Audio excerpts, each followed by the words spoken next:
बच्चों और बच्चियों,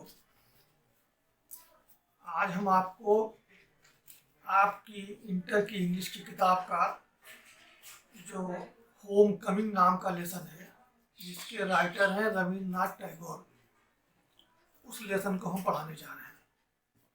आप जानते हैं कि रविन्द्रनाथ टैगोर एक बहुत बड़े लेखक भी थे, बंगला साहित्य के एक बहुत बड़े कवि या शायर भी थे, और उनकी गीतांजलि नाम की जो शायरी की किताब है, जो पोएम्स का कलेक्शन है, उसके ऊपर उन्हें भारत रत्न भी दिया गया है। जो एक बहुत बड़ा सम्मान,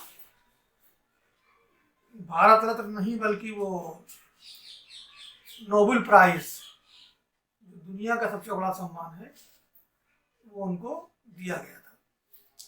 तो उन्होंने ये कहानी लिखी है। उनको छोटी छोटी कहानियाँ लिखने का एक बड़ा ही शौक भी था और महारत भी थी।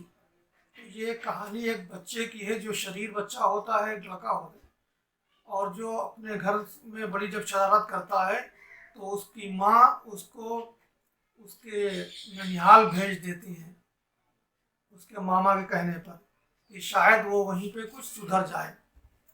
लेकिन वहाँ भी उसके हालात नहीं बदलते हैं, उसका रवैया नहीं बदलता है, और उसकी माई जो है वो उसके लिए एक बिना बुलाए मेहमान के रूप में समझती हैं, और अंततः फिर उसको अपने घर की याद आती है, और घर की मोहब्बत में वो परेशान होके अपनी माँ को, अपने घर वालों को याद करने लगता है।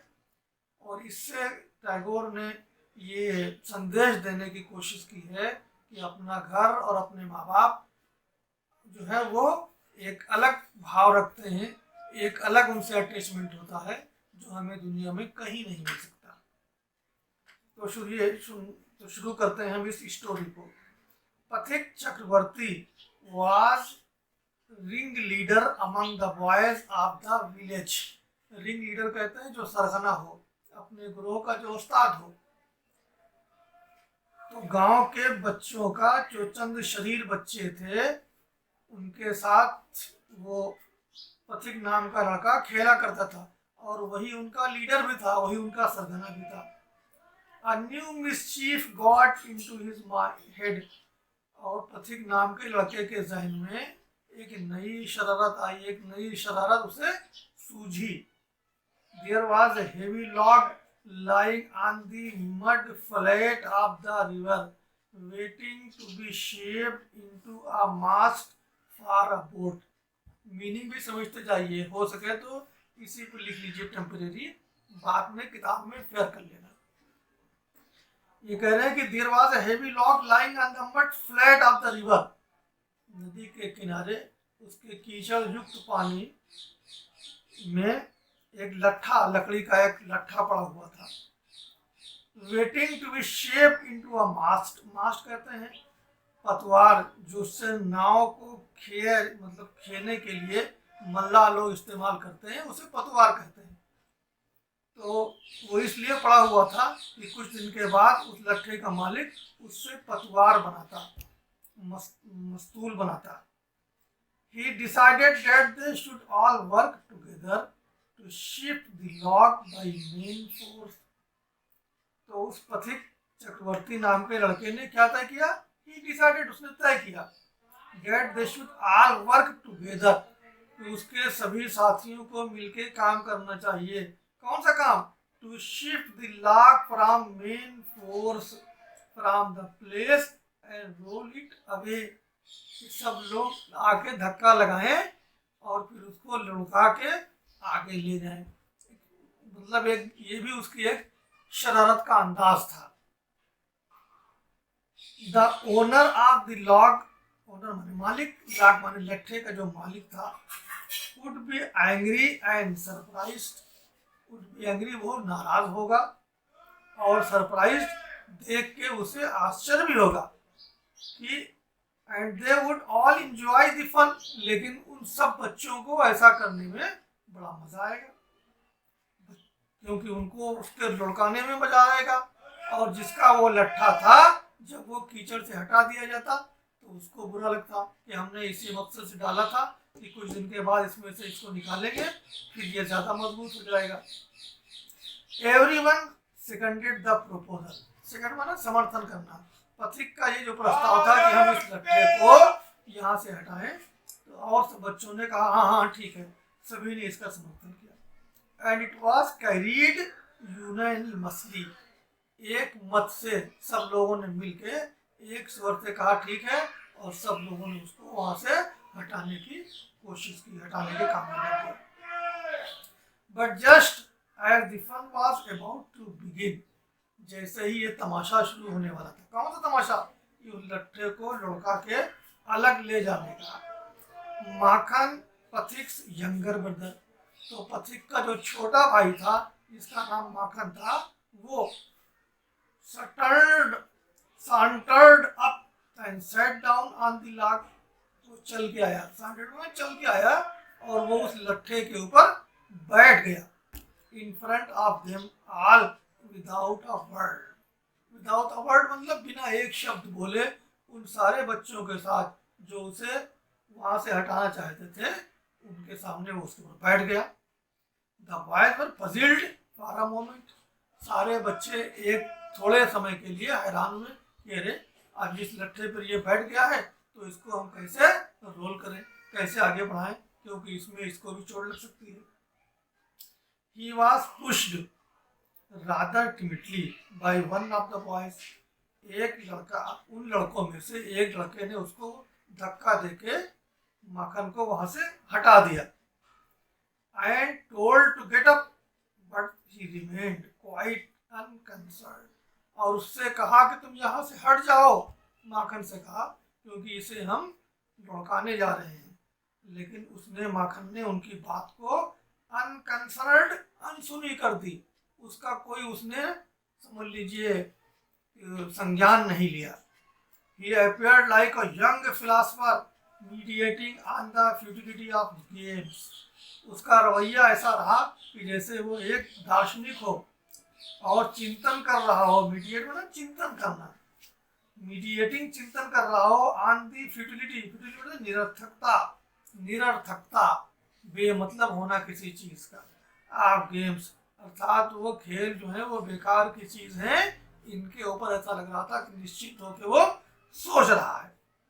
पथिक वाज फ्यूरियस, उसका बड़ा भाई जो पथिक था वो इसके ऊपर, इस हरकत से क्रोधित हो गया। फ्यूरियस माने क्रोधित हो गया मक्खन के ऊपर। ही क्राइड, पथिक चिल्लाया, if you don't get down this minute, अगर अब आप इस लट्ठे से नहीं हटेंगे, यहाँ से नहीं हटेंगे, आई शेल थ्रैश यू, तो हम तुम्हें थप्पड़ मार मार के यहाँ से भगा देंगे। थ्रैश माने थप्पड़ मारना। उसके बाद Makhan only moved to a more comfortable position, अब माखन जो है वो और थोड़ा सा मुड़ के और ज्यादा आरामदेह स्थिति में वो बैठ गया उस लट्ठे के ऊपर। Now Pathik was to keep his regal dignity, अब पथिक ने जो कहा था कि अगर तुम नहीं हटोगे तो तुमको हम मारेंगे, तो गोया कि उसको अपनी इस बात को भी सही साबित करना था और अपने रुतबे को भी बरकरार रखना था बिफोर द पब्लिक, आवाम के सामने। It was clear he ought to carry out his threat, इसलिए ये चीज साफ थी कि उसने जो धमकी दी है उसके ऊपर वो अमल करेगा। क्या धमकी दी थी? कि अगर हटोगे नहीं तुम तो हम तुमको थप्पड़ से मारेंगे। But it courage failed him at the crisis, लेकिन क्राइसिस मतलब है नाजुक स्थिति के ऊपर, वो इस बात की हिम्मत नहीं जुटा सका। करेज माने साहस, फेल्ड माने नाकाम हो गया, यानी वो ऐसी हिम्मत नहीं कर सका।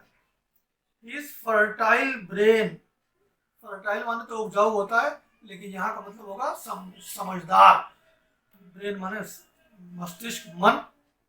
However, rapidly seized upon a new maneuver, Manwar का मतलब होता है युक्ति, तरकीब, चाल। उसके जहन में अचानक एक नई तरकीब आई, वो क्या थी? Which would discomfit his brother, जिससे वो अपने भाई को पस्त कर सकता था, अपने भाई को हरा सकता था। And afford his followers and added amusement, और वो अफोर्ड मतलब देना भी होता है, और वो सहन करना भी होता है। फॉलोअर्स माने अपने साथियों को, एडेड माने और ज़्यादा, अम्यूजमेंट माने मनोरंजन, और अपनी अगली हरकत से वो अपने साथियों को और बड़े मनोरंजन का सामान भी वो उपलब्ध करा सकता था। अब आइए उसकी कौन सी चाल थी जिसको वो करना चाहता था। He gave the word of command to roll the log.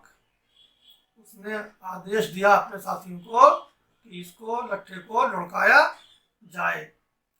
And मक्खन ओवर टुगेदर, मक्खन उस पर बैठा है, माखन उस पर बैठा है, तब भी अगर वो नहीं हटता है तो माखन सहित उसको लुढ़का दिया जाए, वो खुद ही गिरेगा, गिर के अलग हो जाएगा। माखन हर्ड द ऑर्डर, माखन ने भी पथिक के इस आदेश को सुना कि वो कह रहा है कि इस लट्ठे को तुम यहाँ से हटाओ। And made it a point of honour to stick on, इसको उसने अपने लिए एक सम्मान का बिंदु बना लिया, इज्जत की बात बना ली। टू स्टिक ऑन कि वो उस पर बैठा रहे, उससे चिपटा रहे। But he overlook the fact, लेकिन उसने इस हकीकत को नजरअंदाज कर दिया, अनदेखा कर दिया। Like those who attempt orderly fame in others matter, जैसे दूसरे लोग अन्य मामलों में बहुत सी चीज़ों को, बहुत से प्रयासों को अनदेखा करते हैं, वैसे ही that there was peril in it, जबकि उसको इस बात में उसके लिए खतरा था कि अगर ये लट्ठा वहाँ से हटाया जाता और वो लट्ठे को नहीं छोड़ता तो उसके भी चोट लग सकती थी। लेकिन उसने ये सोचा कि ऐसा करने से हमारी मर्यादा, हमारा सम्मान घट जाएगा। The boys began to heave at the log with all their might. Might माने शक्ति, heave माने जुटाना, लगा देना, ढेर कर देना। लड़कों ने अपनी पूरी शक्ति उस लट्ठे को लुढ़काने में लगा दी। कॉलिंग आउट कहना उन्होंने शुरू किया, 1 2 3 गो। 1 2 3 कोई काम शुरू करने से पहले गिनती बोलते हैं, और फिर जब अंतिम गिनती में पहुंचते हैं तो कहते हैं अब शुरू कर दो। गो दैट लॉग वेंट, और फिर लड़कों ने उसे लुढ़काया और वहां से वो लट्ठा आगे बढ़ गया। And with it went Makhan's philosophy, glory and all, और इससे माखन जो एक फलसफी बना हुआ था और बड़ा शान दिखा रहा था, वो भी उसकी शान और उसकी सोच जो है वो मलियामेट हो गई, क्योंकि उसको भी वहां से हटना पड़ा या उस लट्ठे पर से उसको गिरना पड़ा। All the other boys shouted themselves hoarse and delight. तमाम दूसरे साथी जो थे पथिक के, जो ये शरारत कर रहे थे, वो भी चिल्लाने लगे, भद्दी भद्दी बातें कहने लगे माखन को, और आनंदित भी होने लगे। But पथिक was a little frightened, लेकिन पथिक थोड़ा सा डर गया कि अभी माखन को जो चोट लगी है ये माँ के पास जाएगा, वो वहाँ बताएगा, फिर हम जाएंगे तो माँ हमको मारेगी, तो इसलिए उसके अंदर एक भय की भावना पैदा हो गई। He knew, वो जानता था, that was coming, कि क्या होने वाला है, अर्थात हमारे खिलाफ घर में अब एक हंगामा होने वाला है। And sure enough, और निश्चित ही Makhan rose from mother earth blind as fate and screaming like the furies, और फिर वो जमीन से माखन उठा और वो बड़े ताव के साथ, फरीज माने होता फ्यूरीज माने होता ताव, गुस्सा। ही रश्ड एट पथिक, अब वो पथिक के ऊपर टूट पड़ा, झपट पड़ा। एंड स्नैच्ड हिज फेस, और पथिक के चेहरे पे उसने खरोच लगाए। And beat him, beat second form होगा बेट, और उसको पीटा भी। एंड किक्ड हिम, और उसके लात मार दी, किक माने लात मारना। And then went crying home, और ऐसा करके वो रोते हुए चिल्लाते हुए घर की तरफ भाग खड़ा हुआ। The first act of the drama was over, कहानी का एक चरण तो यहाँ पे पूरा हो गया। अब क्या होता है आगे देखिए। पथिक वाइप्ड हिज फेस, पथिक जिसके चेहरे पे उसने खरोच लगाई थी उसने अपने चेहरे को साफ किया। And sat down on the edge of a sunken barge. Sat down, बैठ गया, एज माने किनारे पर, संकन माने डूबा हुआ, बार्ज माने एक नाव, मतलब एक पुरानी नाव जो एक किनारे, नदी के किनारे थोड़ा सा हिस्सा उसका डूबा हुआ था और वो एक पड़ी हुई थी, उसके किनारे पर वो बैठ गया। And began to chew a piece of grass, और घास के तिनके को मुंह में रख के चिबाने लगा। ये भी उसने एक हरकत की अपने अंदाज से अपने बॉस होने की। अब boat came up to the landing, इतने में नदी से होते हुए नदी के किनारे तक एक नाव आ गई, उस नाव को वहीं पर रुकना था। And a middle aged man, और एक अधेड़ उम्र का आदमी, विद ग्रे हेयर, जिसके बाल ग्रे थे, भूरे थे, एंड डार्क मस्टश, मस्टश मीन मोछ, इसकी मोछों के बाल काले थे। स्टेप्ड ऑन शोर, शोर माने दरिया के किनारे के ऊपर, एक उसमें उस नाव से एक अधेड़ आदमी उतरा, दरिया के किनारे उसने पैर रखे, नहीं उतरा। He saw the boy sitting there doing nothing. He saw, उसने देखा ही, उस अधेड़ आदमी ने क्या देखा कि एक लड़का बैठा हुआ है, कुछ नहीं कर रहा है, वो खाली फुली ऐसे ही बैठा हुआ है। And asked him where the Chakravartis lived, और उनसे पूछा कि ये चक्रवर्ती ब्रदर्स का मकान कहाँ पे है। पथिक वेंट ऑन च्यूइंग, च्यूइंग चबाता रहा, वेंट ऑन च्यूइंग माने चबाता रहा। पथिक जो है घास जो मुंह में रखे था उसको वो चिबाता रहा। एंड सेड, और उसने कहा ओवर देयर, उधर, ओवर देयर, उधर, एक इशारा किया उसने। But it was quite impossible to tell where he pointed, लेकिन ये एक अजनबी आदमी के लिए ये समझना असंभव था कि उधर से उसका क्या मुराद है। उधर वो कहता है कि मकान उधर है, इसका मतलब क्या है, यहाँ से कितनी दूर है, पूरब में है कि पश्चिम में है, यानी उसको ये चीज़ समझ पाना मुश्किल थी। इसलिए the stranger asked him again, stranger मतलब अजनबी जो आदमी था जो नाव से नदी के किनारे उतरा था, उसे स्ट्रेंजर कहा गया है। उसने पथिक से फिर पूछा, he swung his legs to and fro, लेकिन पथिक ने क्या किया, उसने अपने पैर हाथ और ठीक से फैला लिए, मस्ती के साथ वो उसमें एक तरह से लेटने की शक्ल में बैठा हुआ था, या बैठने की शक्ल में वो लेट गया। On the side of the barge, barge कहते हैं छोटी सी नाव को जो किनारे फंसी हुई थी, उसके ऊपर वो पैर फैला के लेट गया। द स्ट्रेंजर, अच्छा, एंड सेड, और उसने कहा, क्या कहा उस आदमी से जो उससे पता पूछ रहा था, गो एंड फाइंड आउट, जाओ और तुम खुद ही पता करो कि चक्रवर्ती का मकान कहाँ पे है, हमसे मत पूछो। And continued to chew the grass as before, और पहले ही की तरह वो घास को चिबाता रहा। ये पथिक की बात हो रही है जो एक शरीर बालक था। But now a servant came down from the house, लेकिन इतने में, नाउ माने अब, अर्थात इतने में एक नौकर, came down from the house, घर से एक नौकर आया, किसके घर से, उसी पथिक के घर से। एंड टोल्ड पथिक, और and told Pathik his mother wanted him, और पाठिक से क्या कहा कि तुम्हारी माँ तुम्हें बुला रही है। पाठिक रिफ्यूज टू मूव, लेकिन पाठिक ने वहां से हटने से इनकार कर दिया। But the servant was the master on this occasion, लेकिन उस समय नौकर ने अपने को मालिक समझ रखा था। ही टुक पाठिक अप रफली, उसने पथिक को या पथिक को बुरा भला कहा, रफली ट्रीट किया, यानी उसको जो है सम्मान के बजाय अपमानित करके भी उसके घर ले जाने का उसने प्रयास किया।